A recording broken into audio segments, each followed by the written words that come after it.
శ్రీ రేణుక ఎల్లమ్మ తల్లి జ్యోతిష్యాలయం భార్యాభర్తల సమస్యలు, ప్రేమ సమస్యలు, కుటుంబ సమస్యలు, వ్యాపారంలో నష్టం రావడం, మనశ్శాంతి లేకపోవడం, అనుకున్న పనులు కాకపోవడం, కోర్టు సమస్యలు, నరదృష్టి, సంతాన సమస్యలు, పెళ్లి కుదరకపోవడం, ఆరోగ్య సమస్యలు, వాస్తు, ఇంటి సమస్యలు, విదేశీ ప్రయాణం, ధనం నిలకడలేకపోవడం, మీకు ఎటువంటి పర్సనల్ సమస్యలు ఉన్నా జ్యోతిష్యం చెప్పబడును. కోయా గురూజీ లక్ష్మణరాజు గారు. Cell number 8466923012. ఓం శ్రీ మాత్రే నమః. ఛానల్లోకి స్వాగతమండి. మే 27వ తేదీ అమావాస్య మంగళవారంతో కలిసి వస్తుంది. అమావాస్య మంగళవారంతో కలిసి రావటం అనేది మిథున రాశి వారికి చాలా విశేషం. అలాగే ఈ రోజు ఎంతో శక్తివంతమైన రోజని కూడా పండితులు చెబుతున్నారు.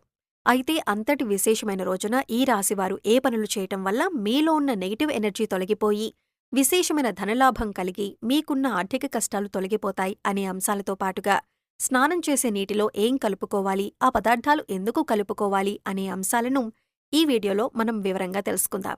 కానీ అంతకంటే ముందుగా మీరు గమనించాల్సిన విషయం ఏంటంటే, ఇప్పటివరకు మీరు మన ఛానల్ని సబ్స్క్రైబ్ చేసుకోకపోతే సబ్స్క్రైబ్ చేసుకొని పక్కనే ఉన్న బెల్ ఐకాన్ నొక్కి ఆల్ సెలెక్ట్ చేసుకుంటే మేమిలాంటి వీడియోస్ అప్లోడ్ చేయగానే ముందుగా మీకు నోటిఫికేషన్ వస్తుంది.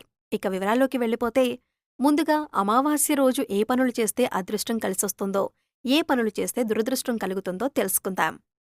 అమావాస్య చాలా శక్తివంతమైంది. అమావాస్య రోజు కొన్ని పనులు చేస్తే అదృష్టం బాగా కలిసొస్తుంది.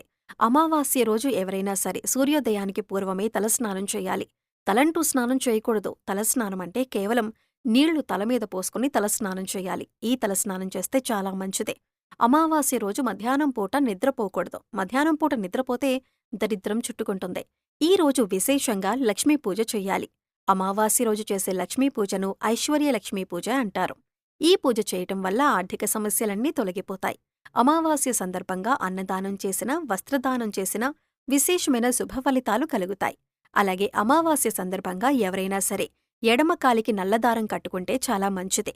అమావాస్య రోజు ఎడమకాలికి నల్లదారం కట్టుకుంటే ఎదుటివాళ్ల ఏడుపులేవి మీ మీద పనిచేయవు. నరదృష్టి ఉండదు, నరపీడ ఉండదు, శత్రుబాధలు తొలగిపోతాయి. ఎడమకాలికి నల్లదారం అమావాస్య రోజు కట్టుకోవాలి. అలా కట్టుకున్నట్లయితే మీకున్నటువంటి దిష్టిదోషం మొత్తం తొలగింపజేసుకోవచ్చు. అలాగే అమావాస్య రోజు రాత్రిపూట భోజనం చేయకూడదు, ఉపవాసం ఉండాలి. కేవలం పళ్ళు, పాలు మాత్రమే ఆహారంగా స్వీకరిస్తే చాలా మంచిది. అలాగే అమావాస్య అంటే సూర్యుడికి చాలా ఇష్టమైన రోజు. అందుకే ఎవరైనా సరే అమావాస్య సందర్భంగా సూర్యుడికి ఆర్ఘ్యమిస్తే, అంటే సూర్యుడికి నీటిని సమర్పిస్తే జాతక దోషాలు తొలగిపోతాయి. అంటే రాగి చెంబులో నీళ్లు తీసుకొని ఆ నీళ్లల్లో ఎర్ర పుష్పం, చిటికెడు కుంకుమ పువ్వు, కొద్దిగా గంధం కలిపి తూర్పువైపు తిరిగి ఓం సవిత్రే నమః అంటూ 12 సార్లు జపించి సూర్యభగవానుడికి ఆర్ఘ్యమిచ్చినట్లయితే విశేషమైన ఫలితాలు కలుగుతాయి. అమావాస్య సూర్యనారాయణమూర్తి పుట్టినరోజు కాబట్టి సూర్యుడి అనుగ్రహం వల్ల సకల శుభాలు కలుగుతాయి. అలాగే పితృదోషాలు, పితృశాపాలు తొలగిపోవటానికి అమావాస్య రోజు ఒక ప్రత్యేకమైన విధి విధానం పాటించాలి. మీకు దగ్గరలో రావి చెట్టు ఉన్నట్లయితే రావి చెట్టు దగ్గరికి వెళ్లి రావి చెట్టు మొదట్లో ఆవాల నూనె అంటే మస్టర్డ్ ఆయిల్ ప్రమిదలో పోసి 8 ఒత్తులు విడిగా వేసి దీపాన్ని వెలిగించాలి. అమావాస్య రోజు ఎవరైతే రావి చెట్టు దగ్గర ఆవాల నూనె దీపం పెడతారో వాళ్లకున్నటువంటి పితృదోషాలు, పితృశాపాలు తొలగిపోతాయి. అలాగే అమావాస్య సందర్భంగా నవధాన్యాలకు సంబంధించిన ఒక ప్రత్యేకమైన పరిహారం పాటిస్తే లక్ష్మీ కటాక్షం చాలా సులభంగా కలుగుతుంది. నవధాన్యాలు అమావాస్య రోజు నానబెట్టి వాటిని లక్ష్మీదేవికి నైవేద్యంగా సమర్పించి ఆ తరువాత ఆ నవధాన్యాలు ఎక్కడైనా పరిశుభ్రమైన ప్రదేశంలో చల్లాలి. కొన్ని రోజుల తర్వాత ఆ నవధాన్యాలకు మొలకలు వచ్చాక ఆ మొలకలు వచ్చిన నవధాన్యాలు గోవుకు ఆహారంగా తినిపించాలి. అమావాస్య రోజు నవధాన్యాల పరిహారం పాటించటం ద్వారా ఆర్థిక ఇబ్బందుల నుంచి సులభంగా బయటపడవచ్చు. అమావాస్య సందర్భంగా ఈ ప్రత్యేకమైన విధి విధానాలు పాటించండి. అమావాస్య రోజు కామ్యకర్మలేవి చేయకూడదు. అంటే కోరిక కోరుకుని చేసేటటువంటి కార్యక్రమాలేవీ కూడా చేయకూడదు. అయితే దానాలు చేయటం, నువ్వులు నీళ్లల్లో వేసి దక్షిణ దిక్కుకు తిరిగి పితృదేవతలకు తర్పణాలు ఇవ్వటం లాంటివి చేస్తే పితృదోషాలు తొలగిపోతాయి. అమావాస్య రోజు అద్భుతమైన శుభఫలితాలు సిద్ధింపచేసుకోవచ్చు. అలాగే అమావాస్య రోజున బకెట్ నీళ్లల్లో ఏది వేసుకుని స్నానం చేయటం వలన మీలో ఉన్న నెగిటివ్ ఎనర్జీ తొలగిపోతుంది. అలాగే ఈ పదార్థాలలో బకెట్ నీళ్లను ఎందుకు కలుపుకోవాలి అనే అంశాలను ఇప్పుడు తెలుసుకుందాం. ప్రతి ఒక్కరూ కూడా ఆ భగవంతుడి ఆశీస్సులు మాపై ఉండాలని, జీవితంలో గొప్పగా ఎదగాలని కోరుకుంటారు. మరి ఆ దిశగా అడుగులు వేసేందుకు తమ వంతుగా ప్రతిరోజు పూజ చేస్తూ ఉంటారు. పూజ చేసినప్పుడు ఫలితాలు వస్తాయా అంటే మనశ్శాంతి మాత్రం ఖచ్చితంగా వస్తుంది. ఫలితం వస్తుందా అంటే మాత్రం అది వారి పూర్వజన్మ కర్మ ఫలితం మీద కూడా ఆధారపడి ఉంటుంది. మరి అలాంటి కర్మ ఫలితాన్ని తగ్గించుకోవాలి అంటే ఏం చేయాలి అనే సందేహం మీకు రావచ్చు. మనం ఏదైనా పని చేస్తున్నామంటే అది ఎందుకు చేస్తున్నాం అని తెలుసుకుని చేస్తే మాత్రం దానికి ఖచ్చితమైన ఫలితాలు దొరుకుతాయి. ఈ మాట సాక్షాత్తు వేద పండితులు చెబుతున్నారు. ఇంతటి విశేషమైన రోజున ఈ చిన్న పరిహారం చేసినట్లయితే కనుక లక్ష్మీ కటాక్షం కారణంగా దారిద్ర్య బాధలు తొలగిపోయి సిరి సంపదలు చేకూరుతాయి. చూడటానికి ఈ పరిహారాలు తేలిగ్గా అనిపించవచ్చు, కానీ వీటి ఫలితాలు మాత్రం చాలా గొప్పగా ఉంటాయి. ఇందుకోసం మీకు ముఖ్యంగా కావాల్సింది నమ్మకం, అలాగే ఈ పరిహారం మనకి పనిచేస్తుంది, కష్టాల నుంచి బయటపడేస్తుంది అనే విశ్వాసం. పరిహారంలో భాగంగా ముందు స్నానం చేసే నీటిలో ఏమేమి కలుపుకుంటే మీకు లక్ష్మీదేవి అనుగ్రహంతో సిరి సంపదలు పొందుతారో చూద్దాం. అంతేకాదు వాటిని ఎందుకు కలుపుకోవాలి అనే విషయాన్ని కూడా తెలుసుకుందాం. ఈ సృష్టిలో ప్రతి ఒక్క పదార్థానికి కూడా ఒక ప్రత్యేకత ఉంటుంది. అంతేకాదు మనం కనుక మనసులో బలంగా సంకల్పించుకుంటే ఆ పదార్థంలో ఉన్న గుణం ప్రత్యేకమైన పదార్థాలతో చేర్చి ఉపయోగించటం వల్ల మన సంకల్పాన్ని భగవంతునికి చేరవేస్తుంది. కానీ ఈ పరిహారాలు తేలిగ్గా ఉన్నాయి కదా చేసేద్దాం అని చేయటం కాదు, మనస్ఫూర్తిగా నమ్మి చెయ్యాలి. అప్పుడే మీకు సత్ఫలితాలు వస్తాయి. ఇక ఇంతటి విశిష్టమైన అమావాస్య రోజు ఈ రాశివారు ఉదయాన్నే నిద్రలేచి చక్కగా స్నానం చేయండి.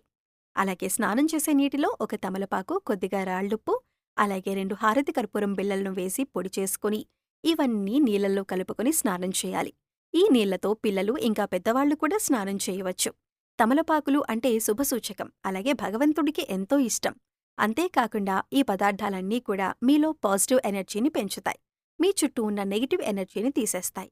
ఈ పదార్థాలను నీళ్లల్లో కలిపి స్నానం చేయటం వలన భగవంతుని అనుగ్రహాన్ని పొందుతారు.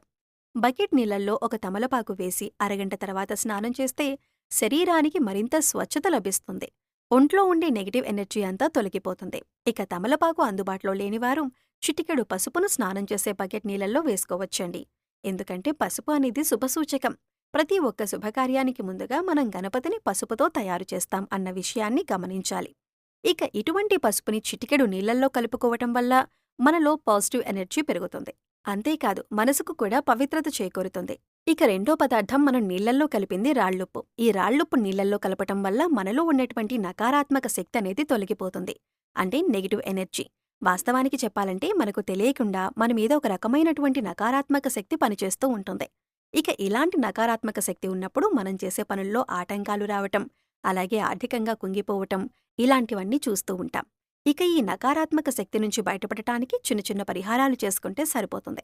దాన్ని తొలగించుకోవటానికి రాళ్లుప్పు మనకు ఎంతగానో సహాయపడుతుంది.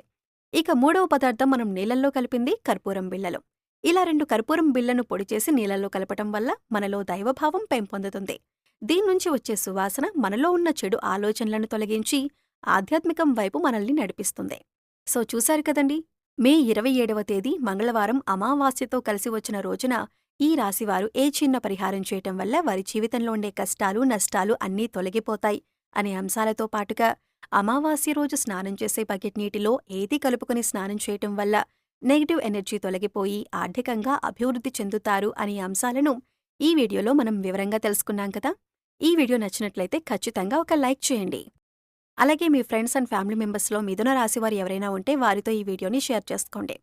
అలాగే ఇప్పటివరకు మన ఛానల్ని సబ్స్క్రైబ్ చేసుకోకపోతే సబ్స్క్రైబ్ చేసుకుని పక్కనే ఉన్న బెల్ ఐకాన్ నొక్కి ఆల్ సెలెక్ట్ చేసుకుంటే మేమిలాంటి వీడియోస్ అప్లోడ్ చేయగానే ముందుగా మీకు నోటిఫికేషన్ వస్తుంది. మరో చక్కటి వీడియోతో మళ్ళీ కలుద్దామండి.